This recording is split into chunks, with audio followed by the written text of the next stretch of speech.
everyone to Right to the Source. We're on episode 8. I'm Robin Harrison, and as ever, I'm here with Mr. Ed Birkin, Managing Director of H2 Gambling Capital. He's here with his big mic, his banner, which marks him out as the most trusted, underlined, data and intelligence on the global gaming industry. Ed, devil are you today? I am well, Robin, and it's lovely to see those reading lessons have paid off, and you're showing off about it on the podcast, so congratulations. It does actually say gambling, not gaming, but hey, you know, when you're in the industry, what's a B and an L got to do with anything? Well, this is it. I mean, it's almost interchangeable at this point. Well, it is and it isn't actually, because I was actually having this conversation with a client who wants to have a report that just everything says gaming, the gaming industry. So you have tables saying this is the size of online gaming. And it's like, well, it's the size of online gaming you're calling it, because you don't want to say gambling because that may be perceived as a bad word. But it's actually betting, gaming and lotteries. So then when you're actually showing just the gaming section, you have the same title of online gaming, but it's not. That's just gaming, and it's just so confusing. So I think it's a US thing, isn't it, where they've always called it gaming, and now maybe betting. I mean, gaming I think and it's been about in Europe as well, and to be honest, I do actually have a Galaxy Brain take on this thing, because I think it kind of lends itself to the fact that it's almost reflecting an element of shame in the industry. They don't want to just say gambling. They want to say gaming. They want to kind of lighten it. They don't want to talk about what it is, which I think is a great shame. You know, this is a fantastic industry. I feel it's like, of a lot of emerging industries and kind of like new technologies, it's one that's very meritocratic. You know, and obviously this is all going to be on display next week at XL London when iGB Live makes its debut in the cap. Well, good. I mean, I'm glad we got 2 minutes in before we've started talking about anything we said we were going to talk about, because you weren't going to read my slogan. I wasn't going to take the piss that you couldn't say the word gaming or gambling, and we definitely had not even discussed a little segue into whether the industry should be embarrassed about calling it gambling.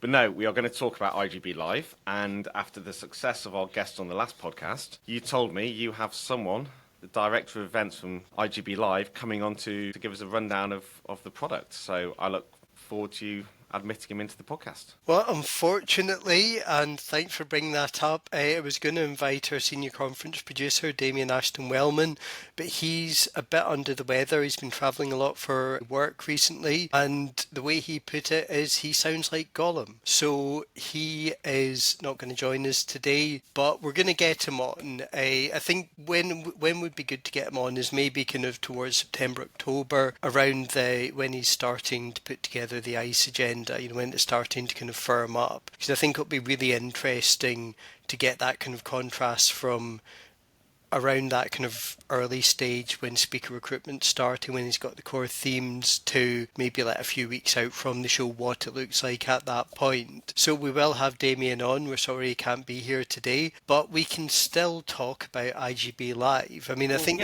Robin, you can be my guest today. How about that? I'll show you what a good interview is like, because I've never been to iGB Live. Haven't you? What small show that no one knows anything about. But apparently it's not a small show. It's the biggest one in London. 15,000 people. Yep, 15,000 people. It was a huge show in Amsterdam. Don't listen to this clown who's never been to the show before. I've done my research as an interviewer. I'm going to show you how to interview someone. So you just sit there and answer my question. Okay. So, Robin, welcome on the show. We're going to talk about iGB Live here, the biggest gaming show in London, iGaming show, now that ICE has moved. 15,000 attendees expected, 11 networking events, I believe, 2 different iGB exec events. We have the LATAM Media Group sponsored football competition on the Friday, which I am participating in. But please, how about we start with what's the main difference between iGB Live and ICE? I mean, you can't have two. And congratulations on ICE winning the best international trade show of any industry, I believe was last week. So congratulations to the Clarion team there. But yeah, the Clarion team. iGB Live, how's it differ to ICE? Okay, well, first of all, just on the AEO awards, 2 awards won. Obviously, a massive kind of like badge of honor for the live team, because you think about, it wasn't so much. much just ICE. It was World Gaming Week. It was ICE. It was iGB affiliate. It was in a new city. And one of the things that really kind of came out of ICE, I mean, someone at the event said to me, it doesn't feel like this is the first year of the show after a move, which I think is just kind of like a testament to the amount of work that went into it. I mean, obviously I work in the digital side of the business, so I'm not directly involved in a lot of the event stuff, but very happy to tell you how it differs. ICE is obviously an omni-channel agenda setting show. So it's really pulling in the C-suite, the regulators, the land-based, the online, all facets of the gaming industry. And then obviously its sister show sharing the FIRA in Barcelona is iGB Affiliate, which is for the affiliate programs and content developed for that affiliate community. So iGB Live is slightly different in that it's online focused, and it's really an event that's more kind of centered around operational excellence. ICE is kind of like setting out the kind of year, the key themes of the year for the industry, whereas iGB Live is kind of like refining your approach to your kind of, functional expertise, so it's looking kind of is good. That's really what the kind of difference is. And obviously it was in Amsterdam for years. Last year, I remember the event I mean, honestly, it was crazy. It was like the venue, the Rai in Amsterdam was absolutely packed. And it's similar to ICE in that it needs something bigger.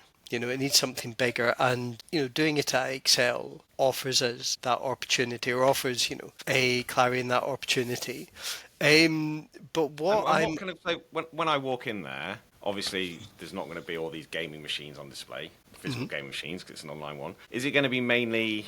I assume it's going to be mainly B2B suppliers, or will there be operators with stands? Who are the exhibitors? So, well, the operators will have stands in so much as that they have affiliate programs. So obviously it's going to be a mix of B2B suppliers and operators affiliate programs, kind of affiliate technology, that sort of thing. So that's what you can expect at the event. And there's going to be a big RG area, isn't there? Responsible gambling and Yep, the sustainable gambling zone started out as consumer protection zone, obviously has now evolved. That's kind of a key feature of every Clarion show now, like every Clarion gaming show, I should say. That sort of commitment to responsibility is very much kind of on display. And I think that leads us nicely into the content, because I'm obviously going to flip the script slightly on you here, because hang on. This is content. Don't put yourself down. You answering was content. I And know. I'd like to also link it back as the interviewer. I can do this. So actually about the responsible gambling, I believe there is something, you'll be able to tell me what it is better, but some ICE are launching, Clarion through ICE are launching some big responsible gambling academic work, aren't they? That I believe your colleague Eva is going to. Yes, the ICE gaming in Spain later this week. This week, if you get the podcast out on time, which I will also be. Yes, Robin. I will also be speaking out, doing a keynote speech there. Oh, here we go. So it's shameless self promotion. No. We're here to talk about iGB Live, and we've got you talking about your junior panelist slot at Gaming in Spain. No, mine's a keynote. You know how I said you told me I wasn't allowed a keynote at any of the Clarion shows, but I've got one at Gaming in Spain. We'll talk about the illegal market, but that wasn't what I was wanting to talk about. I was wanting to talk about the big thing you're launching. I don't know if you know much about it. The ICE Research Institute. So this is really, there's a lot of material out there about it online, but really it's creating and coordinating the industry response to certain issues. So, we had a Mark Flores Martin as our first guest last week, talking about AI, and just to kind of touch on that, and I will link it back to the ICE Research Institute, so bear with me. What really kind of came out of that, and I thought what Mark was really good at kind of getting across, is that despite all the proclamations and all the AI will replace a marketing agency, AI will replace a journalist, it's not really known the impact of AI. It's still to be worked out. There's still a lot of experimentation and just really kind of like research needed. And so something like the ICE Research Institute provides that sort of forum for these issues to be discussed. So I think that's really kind of a key thing that that it can do. It can act as this kind of focal point for the industry. But since you mentioned gaming in Spain, where the ICE Research Institute will obviously launch, And we'll be doing a keynote on the illegal market. yeah, and Ed will have a junior panelist slot on the illegal market. I'm sure other speakers are available. Let's just touch on It is Spain. actually, fair play to William, it is an incredible lineup, not just myself. But, they have some great people. There's a big focus on LATAM as well. And they've got the Brazilian regulator there. Hopefully we'll do this on another session, talk about Brazil. But I've been doing quite a bit of work on looking at some of the illegal market by looking at transaction data and getting some data off some of the operators. But there's a good lineup. There's not based just on Spain. It's breakout groups of LATAM. I think you've got a couple of other colleagues there, Liliana Costa talking about Brazil and other LATAM ones, as well as Ziva, and there's an award show, which no doubt you're hoping you're going to get some even more awards in Spain, given the success of ICE in Barcelona. Sorry, I feel I've interrupted you, Robin. Please continue. Yeah, so that's all right, Ed. Thank you very much. That was alarmingly courteous of you. So because you mentioned it, and before we drag things back to the UK and iGB Live, I'm just interested, it's a good opportunity just to kind of touch briefly on the current kind of state of play in Spain, because obviously you've had this period of essentially regulatory kind of snapback. Advertising has been, well, let's face it, it was banned in all but name. It wasn't officially banned, but the way it was set up, it felt like it just made it very difficult to advertise. But then obviously with the court ruling last year, which stays some of the elements of that, de facto ban on advertising, how's that market performing? I mean, you say there's the de facto ban on advertising, which I don't disagree with in general, but actually, if we look at, and I'm just getting data up now, if we look at actually advertising spend, so in 2024, promotional expense, which we class as advertising, I mean that does include bonuses, in fairness, affiliates and sponsorships. Let's just look at let's take off bonuses, because that's not really right to do. So that's about half of it. Yes, it was down. So the total promotional spend is 32% of GGR. 2023, it was 32.6. 2022, it was a lot higher, 40, and about half of this is bonuses, so you're looking maybe 20% then, 18% in 2024. I think we exclude bonuses. If you're looking at a mature market in Europe, you're probably looking at 20 to maybe 23, 24% of advertising as percent of GGR, so the fact that they're down around 20% means it is a bit lighter. Like without If we hadn't have had this actual regulated data, you would have assumed that, I don't know, including affiliates in this, we would have assumed that advertising would have been a lot less in Spain than it has been. So they are still managing to do some advertising even before this ban was overturned, which kind of goes against the narrative of what you think, actually. That's interesting, because on top of that, Italy, which actually has, obviously there was kind of efforts to potentially lift it, but Italy had instituted a ban on advertising. But even there, in recent years, the market has continued to grow. Yeah, and I think with Italy and Spain as well, actually, they're two markets that have probably quite strong cash-based economies, big land sector. So despite them having both been open for quite a long period of time as an online market, you actually only need a small amount of revenues moving from the land-based game machine sector, for example, in Italy, to online to actually have strong online growth. So you have seen that. I think, and I don't believe there's a legislative change. I don't know if operators are changing how they behave, and this is not saying they are. But one of the issues that Spain had was an incredibly low sports gross win margin for quite a few number of quarters. I mean, when we're saying low margin, I mean, I'm looking and saying fixed odds sports, we're talking 1.4% from Q4 21, 2.1, 2.1, 4.1. So it went for a year, the average margin was 2.1%. Now, the explanation I heard of that, because that's not all just sporting results, the explanation was that Spanish operators are not allowed to effectively turn down or limit bettors. So successful bettors have to be able to put their bets on. And there were court cases around this. Now, whether that's changed that slightly, I don't know, but if we look from the last 8 quarters, and we don't have the Q1 data yet, it's gone up to 5.7%. So still low compared to what you'd expect elsewhere, but it has had a recovery. You may think, 2.1, 5.7, it's not a lot. Well, just from that margin alone, that's pretty much increased the size of the betting market by 2.5-fold. Wow. Without without turnover of stakes taken into account. The other one is, like in most markets, there was strong growth being driven quite a lot by live roulette, which is the only live product, and that was growing that.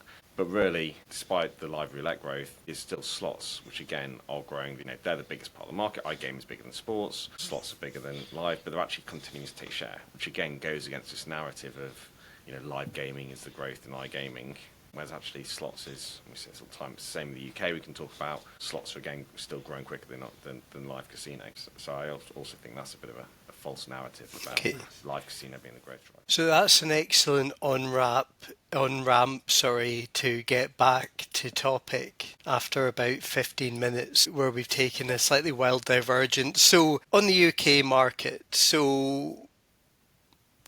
it's been a interesting period on iGB's other far more successful podcast, the World Series of Politics. We had Wes Himes on to talk about progress on the Gambling Act white paper, and the government is kind of slowly working through. I think Wes hits something like 2/3 of the measure in the white paper have now been kind of implemented or kind of initiated. But with slots, I mean, obviously we now have stake limits in place. So as you're seeing with, kind of Spain and Italy, what's performance looking like in the UK? Is there any kind of indications as to how these, these kind of restrictions are kind of like affecting the market? Yeah, I mean, it would have been good to have had a heads up, but having a quick look at the model and from my in depth about every product in every 150 markets. No, look, the sample. So we only have actual data until full market data until the end of calendar Q1 24. Mm-hmm. But we do have sample data from the Gambling Commission up until the end of Q1 25. And to be honest, that has shown, I believe, at the end of Q1. So there's a bit of a downtick in Q4. But at the end of Q1, the sample data had slots at its highest ever level. Since they started reporting this in March 20. So, yeah, I mean, it is a bit like that, but generally, slots are continuing to perform strongly. Now, how that will change, I'm not sure as more of these kind of measures start to flow through in affordability measures. I think one thing we've seen is if we look, and this is not for every large operator, and some have performed well in different times, had good results, etc. But generally, the overall market is performing better than the larger operators, at least publicly listed operators that report UK data, which does suggest that some of the smaller tail, especially in iGaming, 100 brands, whatever you want to call it, are taking share. And whether that's because they're more nimble or blah, blah, blah, blah, blah, or whether it's just because they haven't implemented a lot of these measures around the affordability and all of that as quickly as some of the bigger ones who may have to do it for more reputational and corporate governance reasons, is, I suppose, a bit of a guess, but I know there's a theory around that actually some of the small operators who aren't self-imposing some of these restrictions until they become actual legislation have been able to take share. And the question then is, when they start imposing all of these, does that mean that players who have gone from the bigger operators to the smaller operators are then just going to stick in there because they're in the same situation with everyone, or are they then going to go to the offshore operators where there aren't these measures? Because a lot of people, if they're used to playing a certain amount, they want to do that. And also, quite frankly, if they're spending a certain amount of money and they're happy with that, and someone says, we want to see your bank statement, then it's like, well, no. Now, I know there's going to be frictionless checks and we talked about the Gambling Commission and the mess about what's affordability and what's coming in. So I don't know on that. But long story short, the UK online market came down again after COVID. As the land-based opened up and after some of these affordability measures were put in, it seems to be, at least for a certain set of operators, it seems to be still performing strongly. And, is advertising the next one. I think we were going to seamlessly link this into the Premier League, weren't we? Yes, we were. That makes it sound as though we've prepared for this. That is literally the 30 seconds of preparation beforehand where we said, let's talk about football sponsorship. I mean, 30 seconds is pretty charitable. I'd say more kind of like 12 to 15, but... Well, it was on WhatsApp, so I know it takes you a bit longer to type them, so... Well, I mean, I'm working through the reading lessons. The writing ones I'm not doing quite so well on, but I'm getting there, Are we... Going back to the other podcast, so... Do you reckon the World Series of Politics is the ICE of podcasts and we're the iGB Live? That's actually a very interesting comparison and probably We don't have 15,000 listeners, let's be honest. Well, the thing is, I'd say we're probably not quite at iGB Live level. Yeah, but that's what we'll aspire to. I mean, like, as we've always said, we're lo-fi, we're indie, we're slightly rough around the edges. We're the bad brains to the World Series of Politics Springsteen. Yeah, we wouldn't want to be the ice of the podcast world. I think it's just too big, too much pressure. And, we're too busy to start going to award ceremonies. We do not want to be doing that. Anyway, so back to the Premier League shirt sponsorship that we were briefly WhatsApping about in our non-preparation for the show. So I've done a bit of research. Have you now? Yeah. Well, that almost sounds like you're prepared. Oh, all right, you've outsourced, you've delegated the research. No, I did this one. According to an unnamed website, there are 11 Premier League teams that have betting sponsors on the front of the shirt. And it's interesting because by the end of next season, or the season upcoming, so the one that finishes in May, June 26, there will be a self-imposed ban by the Premier League clubs on shirt sponsors from gambling companies. Now, I'm torn between this, whether you should have this or not. Is it irresponsible or not? Because on one side, you look at it, and the rumoured to be roughly around 10 million a year, most of these sponsorships. Yeah, 10 to 15.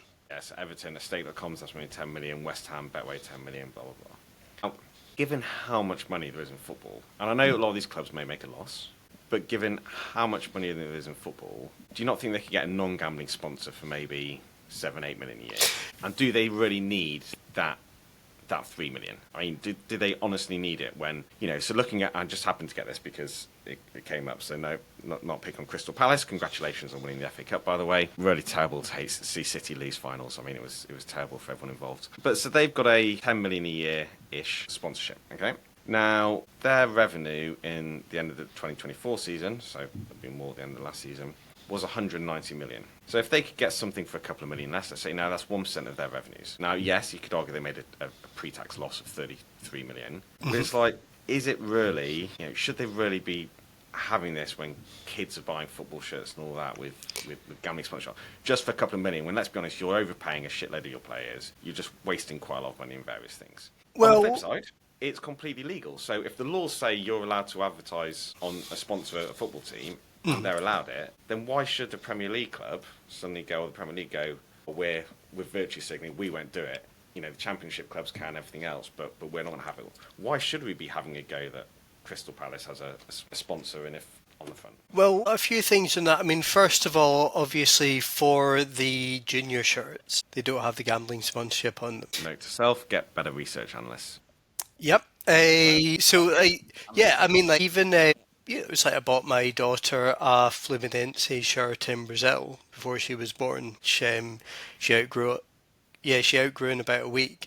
But that doesn't have a gambling sponsor on it. And previously, I think they were Betano. I think they're now Superbet. I mean, I just brought it for the colours. It's kind of red and green. It looks quite cool. But obviously for juniors, they don't have the gambling branding on it. And I think the other thing, it's a front of shirt sponsorship ban. So that's a very narrow, kind of like definition. It's, it's less it's kind of like an all-encompassing, kind of like puffer jacket of a ban, and more a gilet of a ban. It's kind of, it's very narrow in focus.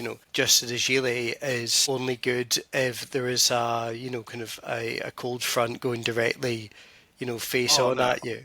I reckon I've got about 11 or 12 gilets. I love a gilet. Well, they just protect everything needs protecting, and then your arms are still free to do what they like.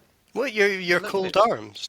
Your arms, your hands barely able to type, like fingers stiffening up in the freezing cold. But then you think, all right, my chest and my back are warm, therefore I'm great. It's protecting the vital organ. I mean, we're not going to... Look, I mean, I'm just surprised that after Tim Sherwood popularised me in the world of football, by the way, I was already wearing gilets for a long time before that. I'm surprised more people didn't continue with it. You used to work in finance. I thought it was a uniform. Yeah, it's more hedge fundy guys, but yeah, my brother does say that when I turn up places. He's like, "Oh, yeah, typical finance stuff." Like, yeah, finance, bro. Leather boots, Chelsea boots, jeans, and gilet. I'm like, yeah, pretty standard attire. It's good to have a uniform. I mean, this is even more random than normal shit we talk about. So let's get back to it. Yeah. Your view: should Premier League clubs be allowed to continue after next season having front of shirt sponsors, or why? Just because you're in the Premier League, are they not allowed something that is completely legal? Well, another thing I didn't mention earlier is the All-Party Parliamentary Group for Gambling-Related Harm, obviously a group that's broadly against the industry. I think to say it to almost kind of like downplay the approach. Their view is very much that, well, if you don't have a gambling sponsor, you will get another sponsor. My concern with it is it's like, to an extent, I accept the argument that it reduced the exposure for children. Yeah, fair enough. But how does that? It also, I think, kind of in a footballing sense, it kind of reinforces the inequality in the whole football pyramid. Because when, these kind of conversations about a potential kind of ban on front of shirt sponsorship emerged, there was, this is going back years, but where the real concern was within the championship, because a lot of those clubs run at a loss. Some of them have, kind of slightly weird muffle owners. I think there's a club in Sheffield that's currently in dispute with their owners. Kind of like mid-table side. They are looking to potentially go into administration, 3-window transfer ban, not paying players. The owner seems to have decided he will only sell the club for the amount of money he's put in, which is 167 million, when the club's not worth it. So yeah, as a Wednesday fan with a couple of season tickets next season, it's an interesting time. How do you feel about a League One football? I prefer Championship's the best league in the world as far as I'm concerned. Premier League, you can stick up your ass. All these prima donna. I hardly watched any Premier League last season. It's just not as exciting. Championship, great league. League One, let's be honest, the quality of football's pretty crap. It's a bit agricultural, but like when it comes to football or soccer, for any American listeners that we may have, I'm not sure, I tend to watch the Scottish Premier League, which is also, it's wildly divergent in terms of the quality of the football on offer. But one thing I would say that I think is quite interesting is a lot of the Scottish clubs have reset their finances in a way that I don't think is really kind of filtered down to England. So, which I think is also why a lot of these clubs are attracting investment from like Tony Bloom-Owen's Brighton, or the guy who owns Bournemouth and the Vegas Golden Knights, because these clubs have all become self-sustaining. Obviously we've had some notable collapses, whether it was Hearts going into administration or Rangers. I wasn't going to bring them up, but yes, them. Why wouldn't you bring up the biggest and most successful team in Scottish football? It's actually not the biggest and most successful team in Scottish football in terms of trophies. It's actually Celtic now. Oh, is it? Okay, well let's move away from that. Yeah, I'm not don't really know where we're going with any of this at the moment. No, well, but yes. So moving away from football. So should the Premier League be allowed to still advertise? Yeah, well, right. So this gets us back to that point. So the issue is obviously with the Championship, they do require this to keep running as a going concern. When they get promoted to the Premier League, I suppose it's because of the ridiculous, the ridiculous kind of TV money that flows into that league, that people would have to then kind of change their shirt sponsor. Yeah, they'll put clauses in, that's fine. Yeah, the thing is, you look at some shirt sponsorships, like you look at something like West Ham and Betway. That's a long-term, very successful partnership. Like, you feel that is, that's partially down to, I think, how Supergroup operates. I think they treat sponsorship very seriously, and they also look to drive ROI. It's not just about getting their brand somewhere. There really is kind of like a focus on making that work as a partnership. Been there since 2015. In 2015, yeah, 10 years this year. And obviously you would assume that partnership is going to continue, because it's work. Well, you mean, not... Yeah, in a different format. Why wouldn't it continue? Yeah. I suppose that's where some of these other brands, they're licensed through TGP Europe, which is the white label. Obviously, that means a few of them will disappear now that TGP is withdrawing from the UK market. But these aren't partnerships with the clubs. These are a kind of branding opportunity to create visibility, for the most part, let's be honest, in offshore markets. And right. We're running over time. Are we going to say anything of interest to people on this podcast? I think we've actually said quite a lot. Of interest to people. So talking about football, the Club World Cup, what a load of bollocks. And FIFA, just generally a load of bollock. Like, who gives a crap about the club? When you've got teams playing against like Auckland City who don't, it's not even a professional football team. They've all got other jobs. I mean, to be honest, I've not engaged with it. I mean, I think it's a Club World Cup, and you've got an amateur football team playing against Bayern Munich or whoever it was they're playing. Like, it's just it's. I mean, what I think is quite interesting. I did watch a bit of one game. I think it was a Chelsea game. There were no fans. No, it was empty. You know, the ground was it was strange. I think so. I think from kind of afar. I think some of the Latin American teams playing the kind of European teams. I think those games have been quite good because doing well. Yeah, I mean, I think that's probably the most interesting part. But I haven't watched these games. So we're tying this. It's nicely been tied back that to how I'm going to perform at the Latam Media Group sponsored Football Day then. Well, before even that, I was going to mention that there is a session at iGB Live that caught my eye. So what was it called? What was it called again? Oh yeah, that was it. Brazil's regulated market. 6 months in, how to stand out. And now it's interesting here because I looked down at the list of speakers. You've got Pedro Lucas, head of affiliates for Super Afiliados. You've got Eduardo Ludmer, head of legal for BetMG in Brazil. And then who's this? Ed Birkin, managing director H2 Gambling Capital. So tell me about this. Tell me about this. I mean, I'm moderating. As Clarion have made quite clear, the only airwaves I'm really allowed to be on is this dubious podcast. So no keynotes for me. So I'm allowed to moderate, which is why I was trying to get some practice by interviewing you today. I'm not sure I've successfully moderated you today, but no, 5 out of 10. Giving a little brief overview of the size of the market. Now we've got some tax data that's come out through a freedom of information request, and then the illegal market through some transaction stuff. So I'll be doing that, but it's really about the other people who, Pedro and Wally have come over from Brazil and give their view on it. Yeah, I think that it's pretty much going to be split into a couple of broad bits. Is one, how does the legal market stand out from the illegal market? So how do you make sure you get more insured? And then two, within the legal market, how are you able to stand out? And then actually, weirdly, given we've done no preparation, ties back to what we're talking about today is, I think I'm going to ask them to touch on things like shirt sponsorship in Brazil, That's where interesting. They spend a lot of money on marketing and shirt sponsorship and stuff in the football teams in Brazil. But how are they able to really kind of make those plans when there's so much uncertainty in the market? I mean, the gambling tax has just been put up. Potentially, I believe there's a ruling from the Supreme Court that could even rule all of gambling illegal and shut the whole market down. Which I think is unexpected. But there's so much uncertainty around things. How are they able to make these investments to kind of stand out?